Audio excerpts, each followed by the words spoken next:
strike on Israel, hitting the cities of Dimona, home to Israel's main nuclear facility, and Arad. Reports say around 50 to 80 people were injured in Dimona with no confirmed deaths, while Arad saw about 80 to 100 injured and significant destruction, including multiple buildings and blocks heavily damaged or wiped out. Though official Israeli sources report no deaths yet, which to me, I find it hard to believe given the scale of the devastation. This feels like a game changer as Iran showed it can penetrate Israeli defenses and hit where it wants, with the Dimona strike likely a warning that next time could be much worse.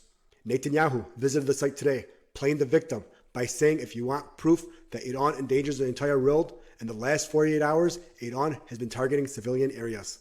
But this is pure hypocrisy. Look at what Israel has done in Gaza over the past couple of years, over 70,000 dead, probably much more, and the recent strikes in southern Lebanon in the past 3 weeks alone, over 1,000 civilians have been killed. He's crying about Iran hitting civilians while ignoring his own actions. He claims Iran endangers the world and wants other countries to join in, but Netanyahu started this escalation with Iran and now seems to be pushing for a bigger war that could wreck global economies, almost like he wants Israel to emerge as the dominant power afterwards. I've been saying... Guys, it's a nightmare scenario for a country like Israel to run out of valuable interceptor drones and missiles. So important, so critical are interceptor missiles that the exact number that Israel has at any given time is a closely guarded national secret. After the 12-day war in 2025, reports came out even from well-established Western sources that would be pro-Israel, generally speaking, at the time at least, that made it clear from those Western sources that Patriot missile interceptor stockpiles in Israel were just 2 weeks away from being finished. Finished, as Mohammed Hijab would say. You're finished. You're finished. Can you imagine? Running out of interceptors when missiles are still flying at you. It's not even been one whole year since that conflict in June of 2025, or was it July? And once again, Iran is launching missiles at Israel, obviously in retaliation from the Iranian perspective. What is the state of Israel's interception stockpile looking like now? That's the question. Breaking news and think piece coming out of the UAE. Abdullah bin Zayed, the Deputy Prime Minister of the United Arab Emirates, said, "We will never be blackmailed by terrorists." Gerard Arad said, "Strange, it means deepening your dependence on a country that has led yours into a disastrous conflict without caring about your interests." Now, what's interesting about this is, of course, you don't have to be blackmailed when you are willing to be taken advantage of. You are willing to be taken advantage of. And the attitudes and the ideals like this is the very same reason why UAE is cooked. Y'all, if y'all think UAE is cooked, let me know, y'all. But UAE is cooked because of attitudes and ideals like this. This is a level of pride and arrogance that you cannot buy. This is a level of not being able to acknowledge your mistakes that you cannot buy. And if you don't consider your allegiances and your allies as a mistake, then you are just plainly foolish. Now, he's not the only one, but before we go into the next segment of this video, I want y'all to take a look at this. If the UAE continues to be a target, we need to keep our communication continuous. We want to continue to work with Australia, as we are with so many other countries, to ensure that there is a loud enough, large enough collective voice that really calls for the illegality of what's happening and the unacceptability of what is happening as well. Well, as you say, everybody's making new arrangements with each other in these times.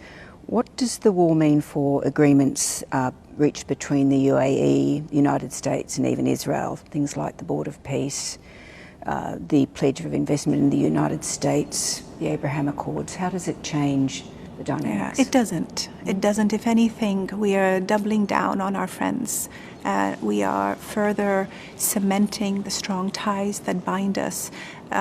Moments of crisis won't falter the trajectory that we are in, which is built on partnership and mutual respect.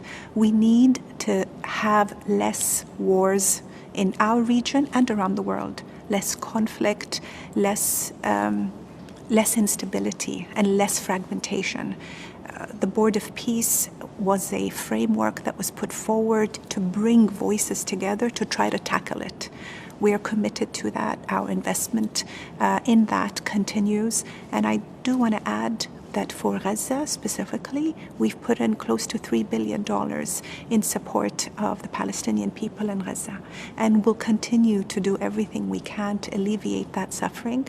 And so So y'all heard it yourselves. Has the war made you reconsider the presence of U.S. bases, and what does it mean for agreements between the UAE, the USA, and Israel, including the Abraham Accords?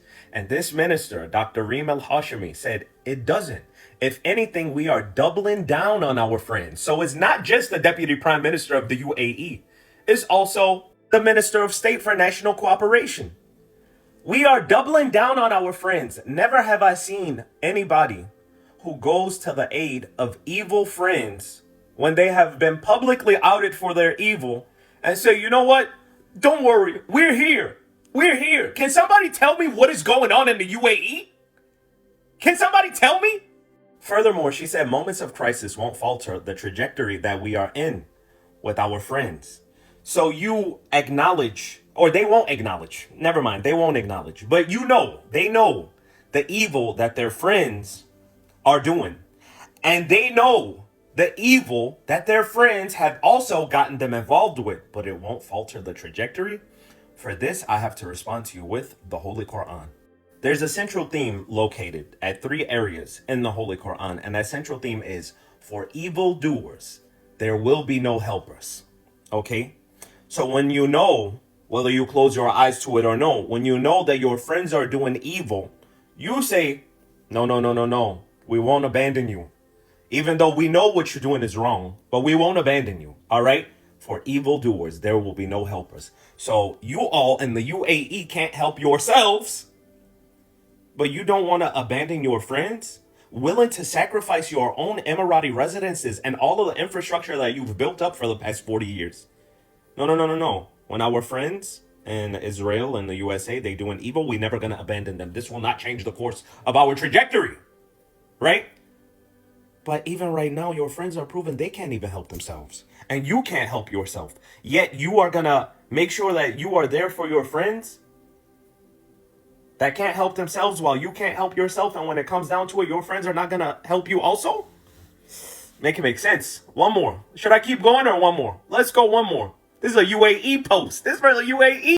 Rhoda El Tinaji, one of the Emirati influencers who's become very annoying over the past 3 weeks. She said, if you admire the Iranian regime so much, go live under it. Don't come to Dubai or the Gulf. Let's stop right there. Newsflash. Newsflash. Your airports in the UAE right now are empty. Only outbound. Newsflash. You telling the people don't come to the Dubai or the Gulf. The airports are empty, if they even operational. Trust me, it would take, given that the UAE stopped right now and did the right thing, it would take 5 years for given that they stopped right now what they doing and did the right thing. But will they stop? They are very ignorant and arrogant. I don't think they're going to stop. But let's continue. It would take 5 years for the UAE to recover. And it would take the UAE paying influencers and tourists to come and funding their trip and taking a 5-year loss in order for UAE to recover. Let's continue. Don't come to Dubai or Gulf. Or are you scared they would execute you for looking at the wrong direction? Instead, you sit comfortably in one of the safest places in the world, even under pressure, while wishing destruction on it. You benefit from security, the opportunities, the rule of law, then turn around and cheer for a regime that offers none of it. Let me tell you something. Whether it's UAE or London or USA or Africa, people will go where they can make money. Don't feel so special. All right. UAE would have been special if y'all weren't involved in Sudan. If y'all weren't involved with the RSF, y'all would have been special. All right. But not only are you involved with the RSF, you are involved with your friends who can defend themselves and you can defend yourself. So, I mean, the credibility is going out the window.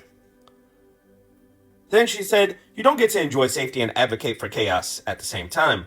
Go to them. Leave the safety to the people who actually appreciate it.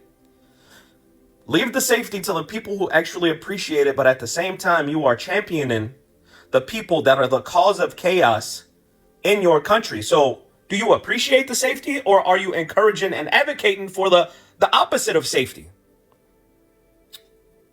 I don't know what's going on with these people, y'all. They've been sipping on the Kool-Aid, but I think UAE is cooked.